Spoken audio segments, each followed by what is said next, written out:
ക്രിമിനോളജിയിലെ മറ്റൊരു ടോപ്പിക്കാണ് white collar crimes. ഈ വൈറ്റ് കോളർ ക്രൈം എന്ന് പറഞ്ഞ ടേം ആദ്യമായിട്ട് യൂസ് ചെയ്തത് സൂത്തർലാൻഡാണ് 1940. According to him white collar crime എന്ന് പറഞ്ഞാൽ എന്താണ്?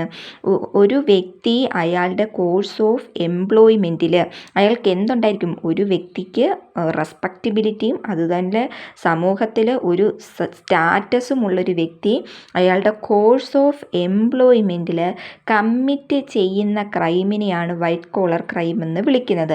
അതുപോലെ വൈറ്റ് കോളർ ക്രൈമിൻ്റെ അകത്ത് വയലൻസ് എന്ന് പറയുന്നത് റെയർലി ആയിരിക്കും ഉണ്ടാകുന്നത്. ഇനി വൈറ്റ് കോളർ ക്രൈമിനെ പല തരത്തിൽ ക്ലാസിഫൈ ചെയ്തിട്ടുണ്ട്. ഏതൊക്കെയാണ്? ഫ്രോഡ് ഇൻ ബിസിനസ് ചെയ്യുന്നതിൻ്റെ ഇടയ്ക്ക് എന്തെങ്കിലും തരത്തിൽ ഫ്രോഡ് നടത്തുന്നു, അല്ലാന്നുണ്ടെങ്കിൽ ഫുഡിൻ്റെ അകത്തോ ഡ്രഗ്സിൻ്റെ അകത്തോ, ഡ്രഗ്സ് എന്ന് ഉദ്ദേശിക്കുന്നത് നമ്മൾ മരുന്നിൻ്റെ അകത്തോ അല്ലെങ്കിൽ കോസ്മെറ്റിക് സാധനത്തിൻ്റെ അകത്തൊക്കെ അഡൾട്ടറേഷൻ വരുത്തുന്നു, മായങ്ങൾ ചേർക്കുന്നു. അങ്ങനെയൊക്കെ വന്നു കഴിയുമ്പോൾ മെഡിക്കൽ പ്രൊഫഷനിലേക്ക് വരുമ്പം മാൽ പ്രാക്ടീസസ് നടത്തുന്നു. പിന്നെ ലോയേഴ്സ് കമ്മിറ്റ് ചെയ്യുന്ന crimes by lawyers, interferences in the business against honest businessman, bribery by public servants, computer crimes, tax fraud, infringement of patent, copyright, trademark, labour law violations by industrialist, അതുപോലെ violation of trust law and bank law, black marketing, running educational institutions for profit. ഇതൊക്കെയാണ് എന്തെന്ന് പറയുന്നത്? White collar crimes എന്ന് പറയുന്നത്. ഇനി white collar ക്രൈംസിൻ്റെ അകത്തെ elements എന്തൊക്കെയായിരിക്കും? ഒന്നെന്ന് പറയും intent to commit a wrongful act. ഒരു റോങ്ഫുൾ ആക്ട് കമ്മിറ്റ് ചെയ്യാനുള്ള ഇൻറ്റൻഷൻ, അല്ലാന്നുണ്ടെങ്കിൽ അവിടെ എന്ത് ചെയ്യുകയാണ്? ഇല്ലീഗലായിട്ട് എന്തെങ്കിലും ഒരു കാര്യം, എന്തെങ്കിലും ഒരു പർപ്പസ് അച്ചീവ് ചെയ്യുന്നു. എങ്ങനെ? ഇല്ലീഗൽ മീൻസോടുകൂടി. ഇനി എന്താണ്? Ignorance or carelessness of the വിക്ടിമിൻ്റെ കെയർലെസ്നെസ് കാരണമോ അല്ലെങ്കിൽ അവരുടെ ഇഗ്നോറൻസ് കാരണമോ ആണ് വൈറ്റ് കോളർ ക്രൈം ഉണ്ടാകുന്നതെന്ന് പറയുന്നു. Concealing the crime by preventing the victim from realising that he has been victimised. ഇവിടെ വിക്ടിമിന് ചിലപ്പോൾ ഫീൽ പോലും ചെയ്യത്തില്ല അവരെ പറ്റിച്ചു എന്നുള്ള കാര്യം. ഓക്കെ, അത് മറച്ചു വെച്ചുകൊണ്ടായിരിക്കും, അത് കൺസീൽ ചെയ്തുകൊണ്ട് ആയിരിക്കാം ഒരു പക്ഷേ അവിടെ ഒരു ക്രൈം കമ്മിറ്റ് ചെയ്യുന്നത്. അവിടെ വിക്ടിമിന് അറിയാൻ സാധിക്കുന്ന പോലും ഉണ്ടായിരിക്കത്തില്ല എന്താ സംഭവിച്ചതെന്ന്. These crimes are done by rich, affluent and respectable people in the society. ഇങ്ങനെ തിരിച്ചറിയാതെ പോകുന്നതിൻ്റെ മെയിൻ കാരണം എന്താണെന്ന് ചോദിച്ചാൽ ഈ white collar crimes mainly commit ചെയ്യുന്നത് റിച്ച് ആയിട്ടുള്ള, എഫ്ലുവൻ്റ് ആയിട്ടുള്ള, റെസ്പെക്റ്റബിൾ പേഴ്സൺസ് ആയിരിക്കും ഇത് കമ്മിറ്റ് ചെയ്യുന്നത്. അതുപോലെ ഈ ക്രൈം സാധാരണയായിട്ട് ചെയ്യുന്നത് പേഴ്സണൽ ഗെയിന് വേണ്ടിയായിരിക്കും. ഇങ്ങനൊരു വൈറ്റ് കോളർ ക്രൈം കമ്മിറ്റ് ചെയ്തു എന്നുള്ള കാര്യം പ്രൂവ് ചെയ്യാൻ കുറച്ച് പാടായിരിക്കും, കാരണം അവിടെ എവിഡൻസുകൾ കുറവായിരിക്കും. ക്രിമിനൽസ് ഇവിടെ റെസ്പെക്റ്റബിൾ പേഴ്സൺ ആയതുകൊണ്ട് തന്നെ എന്താണ്, such crimes do not come much in light and go unpunished. അതിന് വലിയ പ്രസക്തി ഇല്ലാതെ മാറുകയും അവർക്ക് പണിഷ്മെൻറ്റ് കിട്ടാതെ പോകുകയും ചെയ്യുന്നുണ്ട്.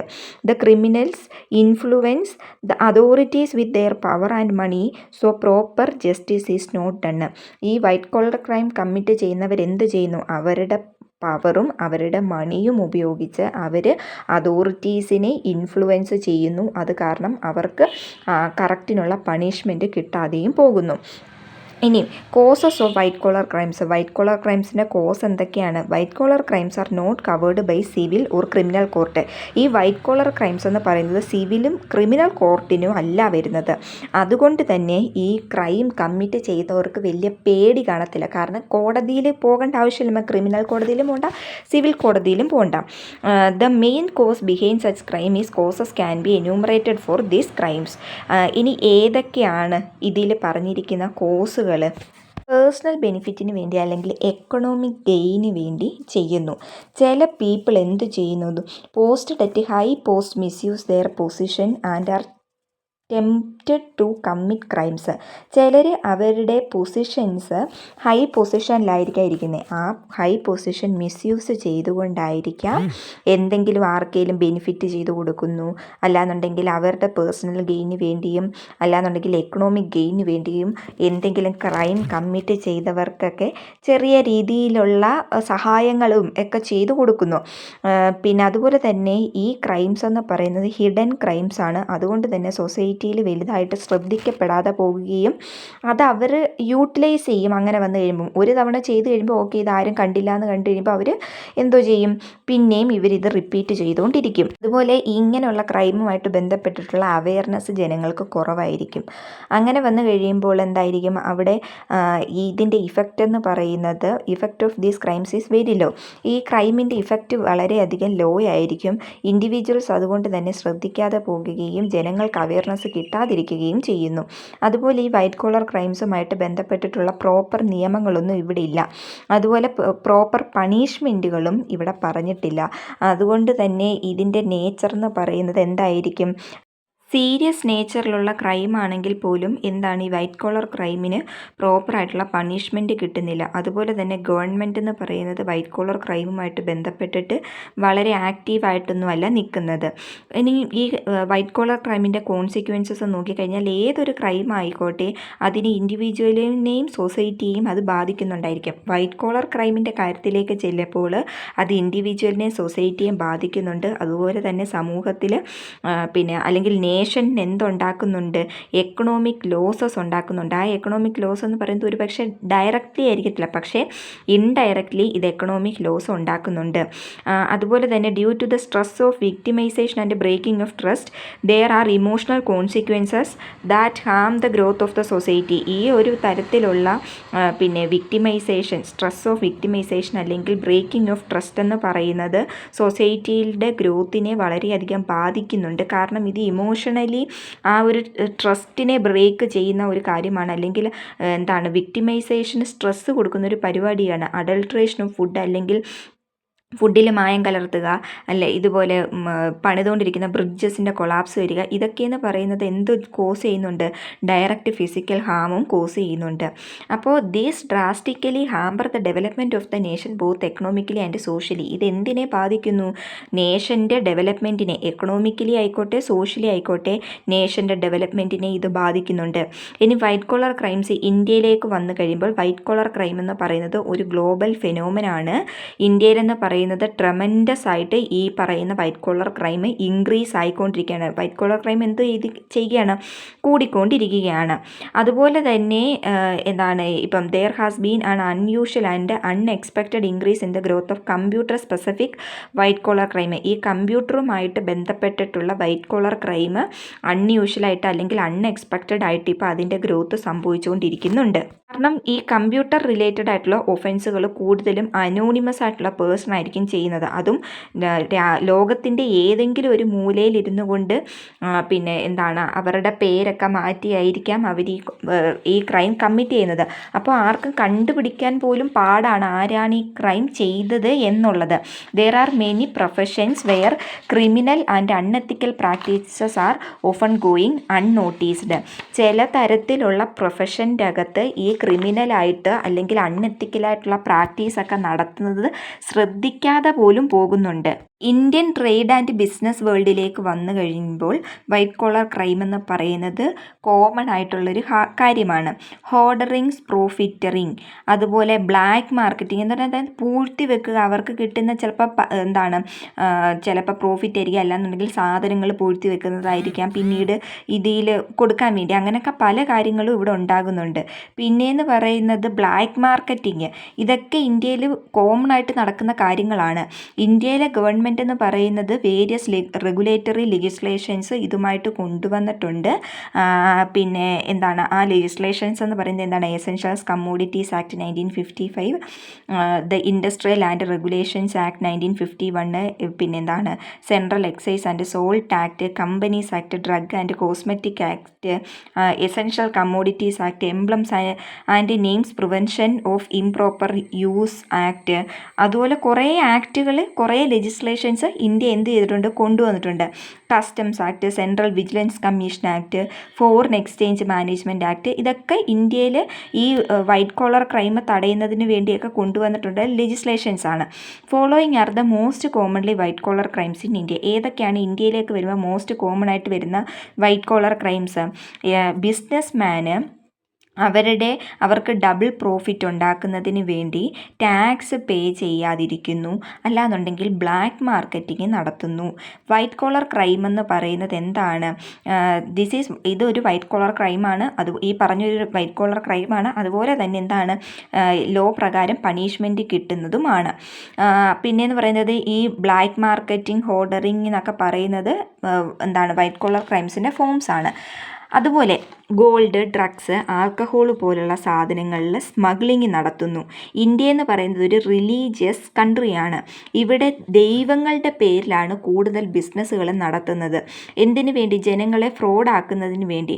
പീപ്പിളിനെ ഉപയോഗിച്ച് എന്താ പറയുന്നത്, ഇപ്പം തന്നെ ഒരു പൂജ, ഹോമം, അല്ലെങ്കിൽ എന്താണ് അമ്പലത്തിൽ ഓരോന്ന് ഇത് ചെയ്യിപ്പിക്കുന്നു, പിന്നാണെങ്കിൽ ദൈവം ചമഞ്ഞ് ഓരോന്ന് ചെയ്യിപ്പിക്കുന്നു. അങ്ങനെയൊക്കെയുള്ള പല കാര്യങ്ങളും ഈ റിലീജിയണിൻ്റെ അടിസ്ഥാനത്തിൽ നടക്കുന്നുണ്ട്. മെഡിക്കൽ പ്രൊഫഷൻ എന്ന് പറയുന്നത് ഒരു നോബിൾ പ്രൊഫഷനാണ്. എങ്കിൽ പോലും ജനങ്ങളെ തെറ്റിദ്ധരിപ്പിച്ച് ഡോക്ടേഴ്സ് ആണെങ്കിലും മെഡിക്കൽ പ്രൊഫഷനിൽ നിൽക്കുന്നവരാണെങ്കിലും എന്താണ് കുറേ കാര്യങ്ങൾ ഇല്ലീഗലി മരുന്നുകൾ വിൽക്കുന്നു. അതുപോലെ തന്നെ എന്താണ് ആൾക്കാർക്ക് ആവശ്യമുള്ള മരുന്നുകളല്ല, അതിൽ ഹൈ ഡോസ് കൊടുത്ത് അവരെ മരുന്നിനോട് അഡിക്ഷൻ ആക്കുന്നു. പിന്നെ അതുപോലെ എന്താണ് ആവശ്യമില്ലാത്ത തരത്തിലുള്ള ഡ്രഗ്സൊക്കെ പ്രൊമോട്ട് ചെയ്യുന്നതിന് വേണ്ടി, അല്ലെങ്കിൽ ഡ്രഗ് അബ്യൂസ് കൂട്ടുന്നതിന് വേണ്ടി, അവർക്ക് അതിൽ നിന്നും പ്രോഫിറ്റ് കിട്ടുന്നതിന് വേണ്ടി അവർ ഇല്ലീഗലി മരുന്നുകൾ എത്തിച്ച് നൽകുന്നു. അല്ലാന്നുണ്ടെങ്കിൽ ഇപ്പോൾ ഒരു ഗവൺമെൻറ് ഹോസ്പിറ്റലിൽ ഇരിക്കുന്നവർ തന്നെ പ്രൈവറ്റായിട്ട് ക്ലിനിക്ക് ഇട്ടിട്ട് അവിടെ എന്താണ് ഗവൺമെൻറ് ഹോസ്പിറ്റലിൽ വരുന്ന ആളുകളുടെ കയ്യിൽ നിന്നും പൈസ വാങ്ങിച്ചിട്ട് പ്രൈവറ്റായിട്ട് അവരെ ചികിത്സിക്കുന്നു. അങ്ങനെ കുറേ കാര്യങ്ങൾ ഈ മെഡിക്കൽ പ്രൊഫഷനിൽ നിൽക്കുന്നുണ്ട്. അതുപോലെ തന്നെ ഫോൾസ് ആയിട്ട് മെഡിക്കൽ റിപ്പോർട്ടുകൾ നൽകുക, ഇല്ലീഗലി അബോർഷൻസ് നടത്തുക, ഫോൾസ് മെഡിക്കൽ സർട്ടിഫിക്കറ്റ്സ് നൽകുക. ഇതൊക്കെ എന്തിൻ്റെ അകത്ത് വരുന്നതാണ്? മെഡിക്കൽ പ്രൊഫഷൻ്റെ അകത്ത് വൈറ്റ് കോളർ ക്രൈംസിൽ വരുന്നതാണ്. ഇനി പൊളിറ്റിക്സിൻ്റെ അകത്തും എന്തുണ്ട്? വൈറ്റ് കോളർ ക്രൈംസ് നടക്കുന്നുണ്ട്. Various political scandals have been exposed recently. അതുപോലെ ലീഗൽ പ്രൊഫഷൻ്റെ അകത്ത് നടത്തുന്നുണ്ട് വൈറ്റ് കോളർ ക്രൈംസ്. അതെന്ന് പറയുന്നത് പ്രിലവൻ്റ് ആണ്. അഡ്വക്കേറ്റ്സ് എന്ത് ചെയ്യുന്നു? എക്സ്ട്രാ ഫീസുകൾ വാങ്ങിക്കുന്നു. അതുപോലെ തന്നെ പ്രൊസീഡിങ്സിൽ ഡിലേ വരുത്തുന്നു. പിന്നെ അതുപോലെ തന്നെ ജഡ്ജസ് എന്ന് പറയുന്നത് പേഴ്സണൽ ബെനിഫിറ്റിന് വേണ്ടി എറോണിയസ് ആയിട്ടുള്ള ജഡ്ജ്മെൻറ്റ്സ് ഒക്കെ കൊടുക്കുന്നു. ചിലപ്പോൾ അവർ പിന്നെ അവർക്ക് ഉള്ള പേഴ്സണൽ ബെനിഫിറ്റ് ആയിരിക്കാം, എക്കണോമിക് ബെനിഫിറ്റ് ആയിരിക്കാം, അവർ എന്ത് ചെയ്യുന്നു? ജഡ്ജ്മെൻറ്റ്സ് ഒക്കെ നൽകുന്നു. അതുപോലെ തന്നെ എഡ്യൂക്കേഷണൽ ഫീൽഡിലേക്ക് വരുന്ന കഴിയുമ്പോൾ ലാർജ് എമൗണ്ട് മണി വാങ്ങിച്ചതിന് ശേഷം അല്ലെങ്കിൽ പിന്നെ ഡൊണേഷൻ വാങ്ങിച്ചതിന് ശേഷം കുട്ടികൾക്ക് അഡ്മിഷൻ കൊടുക്കുന്നു. ലാർജ് ആയിട്ടുള്ള ഫീസ് അവരുടെ കയ്യിൽ നിന്നും വാങ്ങിക്കുന്നു. പിന്നെ സ്റ്റുഡൻസിനോട് ഒരു പർട്ടിക്കുലർ ഷോപ്പിൽ നിന്നും ബുക്സ് വാങ്ങിക്കുക, യൂണിഫോം വാങ്ങിക്കുക, അങ്ങനെയൊക്കെ പറഞ്ഞിട്ട് അവരിൽ നിന്നും കമ്മീഷൻ വാങ്ങിക്കുന്നു. പിന്നെ ടീച്ചേഴ്സ് ആണെങ്കിൽ കുട്ടികളെ പ്രൈവറ്റ് ട്യൂഷന് വേണ്ടി പിന്നെ പിള്ളേരോട് പറയുന്നു, എന്നിട്ട് സ്കൂളിൽ പ്രോപ്പറായിട്ട് പഠിപ്പിക്കാതിരിക്കുന്നു. ഇതൊക്കെ എന്താണ്? വൈറ്റ് കോളർ ക്രൈംസിൻ്റെ അകത്ത് വരുന്നതാണ്. ഗവൺമെൻറ് ഒഫീഷ്യൽസ് പിന്നെ എന്ത് ചെയ്യുന്നുണ്ട്? വൈറ്റ് കോളർ ക്രൈം കമ്മിറ്റ് ചെയ്യുന്നുണ്ട്. അവരുടെ പൊസിഷനും പവേഴ്സും മിസ്യൂസ് ചെയ്തതിന് ശേഷം ബ്രൈബ് വാങ്ങിച്ചിട്ട് എന്തെങ്കിലും കാര്യങ്ങൾ പിന്നെ ചെയ്തു കൊടുക്കുന്നു. അല്ലാന്നുണ്ടെങ്കിൽ അവർ അറിഞ്ഞുകൊണ്ട് തന്നെ ഡിലേ വരുത്തുന്നു. എന്തിനു വേണ്ടി? ബ്രൈബ് വാങ്ങിക്കുന്നതിന് വേണ്ടി. അങ്ങനെ ഒരുപാട് കാര്യങ്ങളുണ്ട്. ഇനി ജുഡീഷ്യൽ അപ്രോച്ച് നോക്കിക്കഴിഞ്ഞാൽ attitude of courts toward white collar crime is different from that of the conventional crimes. സാധാരണ നടക്കുന്ന ക്രൈംസിനെ വെച്ച് നോക്കുകയാണെന്നുണ്ടെങ്കിൽ കോടതിയുടെ ഈ വൈറ്റ് കോളർ ക്രൈംസിൽ കോടതിയുടെ ആറ്റിറ്റ്യൂഡ് മറ്റൊരു തരത്തിലാണ്. Court follow, cease and desist എന്ന് പറയുമ്പോൾ stop and not resume order in case of white collar crimes, but such method are not followed in the case of ordinary crimes. Ordinary ക്രൈംസിൽ അങ്ങനെ ഒരു stop and not resume എന്ന് പറഞ്ഞ ഒരു method അല്ല ഇവിടെ സാധാരണ ഓർഡിനറി ക്രൈംസിൽ ഫോളോ ചെയ്യുന്നത്. ഇന്ത്യയിലേക്ക് വന്നു കഴിയുമ്പോൾ trial court have failed to realise the gravity of white collar crimes. White collar ക്രൈംസിൻ്റെ ഗ്രാവിറ്റി എത്രത്തോളം ഉണ്ട് എന്ന് മനസ്സിലാക്കാൻ ഇന്ത്യയിലെ ട്രയൽ കോടതികൾക്ക് കഴിഞ്ഞിട്ടില്ല. Usually they award only light or token punishment. സാധാരണയായിട്ട് വലിയ തരത്തിലുള്ള പണിഷ്മെൻ്റ് ഒന്നും വൈറ്റ് കോളർ ക്രൈംസിന് ഇന്ത്യയിൽ കൊടുക്കാറില്ല. A good example of this attitude can be seen in the decision of Sessions Court in Maharashtra in Hoskote versus State of Maharashtra. Hoskote versus state of Maharashtra എന്ന് പറഞ്ഞ കേസിൻ്റെ അകത്ത് മഹാരാഷ്ട്ര സെഷൻസ് കോടതിയുടെ ഡിസിഷനാണ് ഇതിൻ്റെ ഒരു ഗുഡ് എക്സാമ്പിൾ എന്ന് ഫുഡ് ആൻഡ് ഡ്രഗ് അഡൾട്രേഷൻ ഇതെന്ന് പറയുന്നത് ബിസിനസ്മാൻ കമ്മിറ്റ് ചെയ്യുന്ന ഒരു വളരെ മോശപ്പെട്ട ഒരു ക്രൈമാണ്. ഇവിടെ എന്ന് പറയുന്നത് ഹ്യൂമൻ ബീങ്സിൻ്റെ ഹെൽത്തിന് ഇറിപ്പയറബിൾ ആയിട്ടുള്ള ഡാമേജസ് ആണ് കോസ് ചെയ്യുന്നത്. മനുഷ്യൻ്റെ ജീവൻ വരെ നഷ്ടപ്പെടാനുമുള്ള സാധ്യതയുമുണ്ട്. അതുപോലെ തന്നെ ഇവിടെ പാവപ്പെട്ട കൺസ്യൂമേഴ്സ് അറിയുന്നില്ല ഇതിൻ്റെ അകത്ത് ചിലപ്പം അഡൾട്രേഷൻ നടത്തിയിട്ടുണ്ടോ ഇല്ലേ എന്നുള്ളത്. അവരെയാണ് ഇവിടെ എന്ത് ചെയ്യുന്നത്, മാനുഫാക്ചേഴ്സും അവരുടെ ഏജൻസും കൂടി പിന്നെ എക്സ്പ്ലോയിറ്റ് ചെയ്യുന്നത്, അവരെ ചൂഷണം ചെയ്യുന്നത്. ഫുഡ് അഡൾട്രേഷൻ എഗനിസ്റ്റായിട്ട് പബ്ലിക്കിൻ്റെ ഒപ്പീനിയൻ എന്ന് പറയുന്നത് വളരെ പ്രധാനപ്പെട്ടതാണ്. അതുപോലെ തന്നെ ഈ അഡൾട്രേഷൻ എഗനിസ്റ്റായിട്ടാണ് അവരുടെ പബ്ലിക്കിൻ്റെ ഒപ്പീനിയൻ എന്ന് പറയുന്നതും. പിന്നെ അതുപോലെ തന്നെ സിറ്റിസൺസിന് ഹ്യൂജ് നമ്പർ ഓഫ് സിറ്റിസൺസ് എന്തോ ചെയ്തു, ലോ കമ്മീഷനെ ആണെങ്കിൽ ഒരു റെപ്രസെൻറ്റേഷൻ സബ്മിറ്റ് ചെയ്തു. എന്ത് സജസ്റ്റ് ചെയ്തുകൊണ്ട് പിന്നെ ഈ പറഞ്ഞിട്ടുള്ള ഫുഡ് അഡൾട്രേഷൻ നടത്തുന്നവർക്ക് അല്ലെങ്കിൽ അഡൾട്രേഷൻ ഓഫ് ഫുഡ് ഡ്രഗ്സ് ഇത് നടത്തുന്നവർക്ക് ക്യാപിറ്റൽ പണിഷ്മെൻറ്റ് കൊടുക്കണമെന്ന് പറഞ്ഞുകൊണ്ട് ലോ കമ്മീഷന് ഇവിടെ ഹ്യൂജ് നമ്പർ ഓഫ് സിറ്റിസൺസ് ഒരു റെപ്രസെൻറ്റേഷൻ സബ്മിറ്റ് ചെയ്തിട്ടുണ്ട്. പക്ഷേ എന്ത് ചെയ്തില്ല അവർ, ഈ സജഷൻ ലോ കമ്മീഷൻ കൺസിഡർ ചെയ്തില്ല. അതുപോലെ തന്നെ ഇവിടെ ഈ പറഞ്ഞിട്ടുള്ള prevention of food adulteration act പ്രകാരം പ്രോസിക്യൂഷൻ പ്രൊസീഡിങ്സിൽ വളരെയധികം ഫെയിൽ ഉണ്ടാകുന്നുണ്ട്. അതിന് മെയിനായിട്ടുള്ള റീസൺ എന്താണെന്ന് ചോദിച്ചാൽ ഈ സാമ്പിൾസ് ടെസ്റ്റ് ചെയ്യാൻ കൊടുത്തു കഴിയുമ്പോൾ ആ സാമ്പിൾ ടെസ്റ്റ് ചെയ്തിട്ട് വരുന്ന ആ ഡിഫക്റ്റീവ് റിപ്പോർട്ട് കാരണമാണ് മെയിനായിട്ട് പണിഷ്മെൻറ്റ് കൊടുക്കാതെയൊക്കെ പോകുന്നത്. പിന്നെ മറ്റൊരു ക്രൈമാണ് ടാക്സ് ഇവേഷൻ എന്ന് പറയുന്നത്. ഇന്ത്യൻ ടാക്സ് ലോസ് എന്ന് പറയുന്നത് എന്ത് ചെയ്യുന്നുണ്ട്, വയലേറ്റ് ചെയ്യുന്നുണ്ട് കണ്ടിന്യൂസ് ആയിട്ട്. അതുപോലെ തന്നെ ഈ മെയിനായിട്ട് വരുന്ന വയലേഷൻ എന്തിലൊക്കെയാണ്, income tax, wealth tax, excise duty, sales duty ഇതിലൊക്കെയാണ് വരുന്നത്. ഇന്ത്യയിലെ പാരലൽ എക്കോണമി എന്ന് പറയുന്നത് എന്താണ്, ബ്ലാക്ക് മണി തന്നെയാണ്. വൈറ്റ് മണി ഉണ്ടെങ്കിൽ അതിൻ്റെ ഇപ്പുറത്ത് എന്തുണ്ട്, ബ്ലാക്ക് മണി അതേ രീതിയിൽ തന്നെ ഇരിക്കുന്നുണ്ടെന്നാണ് പറയുന്നത്. ഇനി കറപ്ഷൻ ഇൻ ഗവൺമെൻറ് വരുന്നുണ്ട്. ഇന്ത്യയിൽ എന്ത് ചെയ്യുന്നുണ്ട്, ഗവൺമെൻറ് സെക്ടേഴ്സിൽ ഗവൺമെൻറ് എംപ്ലോയീസൊക്കെ ഒരുപാട് രീതിയിലുള്ള കറപ്ഷൻസ് നടത്തുന്നുണ്ട്. ഈ ലൈസൻസ് കൊടുക്കാൻ വേണ്ടി പെർമിറ്റ് കൊടുക്കാനും കോട്ടാസ് കൊടുക്കാനും ഒക്കെ ഒരുപാട് രീതിയിൽ ബ്രൈബ് വാങ്ങിച്ചിട്ട് ബ്രൈബറി നടത്തിയിട്ട് എന്ത് ചെയ്യുന്നുണ്ട്, ഈ ലൈസൻസ് ഒക്കെ കൊടുക്കുന്നുണ്ട്. അതിന് വലിയൊരു എക്സാമ്പിൾ ആണ് ഈ പാറമടയിലും ഒക്കെ ആണെങ്കിൽ പോലും ചിലപ്പം ലൈസൻസ് കൊടുക്കേണ്ടാത്ത സാഹചര്യങ്ങളിൽ പോലും കൈക്കൂലി കൊടുത്തതിന് ശേഷം അവർക്ക് ലൈസൻസ് അപ്രൂവ് ചെയ്ത് കൊടുക്കുന്നു, മണ്ണെടുക്കാനുള്ള അപ്രൂവൽ, അങ്ങനെ ഒത്തിരി കാര്യങ്ങൾ ഈ ഗവൺമെൻറ് സെക്ടേഴ്സിൽ കമ്മിറ്റ് ചെയ്യുന്നുണ്ട് വൈറ്റ് കോളർ ക്രൈംസ്. ഇനി പ്രൊഫഷണൽ ക്രൈംസിലേക്ക് വരുമ്പോഴാണ് മെഡിക്കലും ലീഗലും. അതിൻ്റെ അകത്ത് എഞ്ചിനീയറിങ്, ലീഗൽ, പ്രൈവറ്റ് എഡ്യൂക്കേഷണൽ ഇൻസ്റ്റിറ്റ്യൂഷൻസിലും ഒക്കെ എന്ത് നടത്തുന്നുണ്ട്, വൈറ്റ് കോളർ ക്രൈംസ് നടത്തുന്നുണ്ട്. മെഡിക്കൽ പ്രൊഫഷനിലേക്ക് വരുമ്പോൾ ഫോൾസ് ആയിട്ടുള്ള മെഡിക്കൽ സർട്ടിഫിക്കറ്റ് കൊടുക്കുക, ഇല്ലീഗൽ അബോർഷന് വേണ്ടി ഹെൽപ്പ് ചെയ്യുക, അതുപോലെ ഹബീഷ്യൽ ഒഫൻഡേഴ്സിനൊക്കെ സ്ഥിരം കുറ്റവാളികൾക്കൊക്കെ സീക്രട്ടായിട്ടുള്ള സർവീസുകൾ ചെയ്തു കൊടുക്കുക, മാഗസീൻസിൽ, ന്യൂസ് പേപ്പേഴ്സിൽ, റേഡിയോ, TV-യിലൊക്കെ ഫേക്കായിട്ടും മിസ്ലീഡിംഗ് ആയിട്ടുള്ള അഡ്വർടൈസ്മെൻറ്റുകൾ കൊടുക്കുക. ഇനി എൻജിനീയറിങ്ങിൻ്റെ അകത്തേക്ക് വന്നു കഴിയുമ്പോൾ എന്തൊക്കെയാണ്, പിന്നെ maintenance of bogus record of വർക്കിൻ്റെ ബോഗസ് റെക്കോർഡ് മെയിൻറ്റെയിൻ ചെയ്യുക. അതുപോലെ തന്നെ passing substandard boxes and material in the construction of building, roads, dams and bridges. ഇങ്ങനെ റോഡ്, ഡാം, പിന്നെന്താണ് ബ്രിഡ്ജസ്, ഇതൊക്കെ പണിയുമ്പോൾ എന്ത് ചെയ്യുന്നു, അവർ മെറ്റീരിയലിൻ്റെ ക്വാളിറ്റി കുറച്ചിട്ട് അവർക്ക് ലാഭം ഉണ്ടാക്കുന്നതിന് വേണ്ടി അവർ പണിയും. ലാസ്റ്റ് നമ്മൾ പലയിടത്തും കണ്ടിട്ടുണ്ട്, ബ്രിഡ്ജൊക്കെ കൊളാപ്സായി വീഴുന്നു, അല്ലെങ്കിൽ റോഡ്സൊക്കെ പെട്ടെന്ന് തന്നെ പണിത് കുറച്ച് നാളിനോടകം നശിച്ചു പോകുന്നു. അതെന്തുകൊണ്ടാണ്, ക്വാളിറ്റി ഇല്ലാതെ മെറ്റീരിയൽസ് ഉപയോഗിച്ചുകൊണ്ടാണ് അവർ ഇത് പണിയുന്നത്. എന്നിട്ട് ഇവരെന്ത് ചെയ്യും, ചെക്ക് എഴുതി ഗവൺമെൻറ്റിൽ നിന്ന് പൈസ അപ്രൂവ് ചെയ്ത് വാങ്ങിക്കുന്നു. അങ്ങനെ ഒത്തിരി കാര്യങ്ങൾ നടക്കുന്നുണ്ട്. ഇപ്പോൾ കൺസ്ട്രക്ഷൻ ഫീൽഡിലാണെങ്കിൽ തന്നെ കോൺട്രാക്ടർമാരാണെങ്കിൽ ഇപ്പോൾ ഇത്ര രൂപയ്ക്ക് ബിൽഡിങ് പണിത് തരും. അവർക്ക് പ്രോഫിറ്റ് കിട്ടുന്നതിന് വേണ്ടി അവർ ലോ ക്വാളിറ്റി മെറ്റീരിയൽസ് ഉപയോഗിച്ചിട്ട്, അല്ലെങ്കിൽ അതിനാവശ്യമായിട്ടുള്ള നല്ല വില കൂടിയ പിന്നെ അതിൻ്റെ അകത്ത് ഏത് മെറ്റീരിയലാണോ ആ മെറ്റീരിയലിൻ്റെ അകത്ത് റിഡ്യൂസ് വരുത്തിയിട്ട് അവരെന്തു ചെയ്യും, ബിൽഡിങ് പണിയും. അല്ലാന്നുണ്ടെങ്കിൽ മറ്റെന്തുവാണോ അത് പണിയും. അങ്ങനെ അതിൻ്റെ അകത്തൊരു ക്രൈം കമ്മിറ്റ് ചെയ്യുന്നു. ഇനി ലീഗൽ പ്രൊഫഷനിലേക്ക് വരുമ്പോൾ ഫോൾസ് ആയിട്ടുള്ള എവിഡൻസ് ഫാബ്രിക്കേറ്റ് ചെയ്യുക.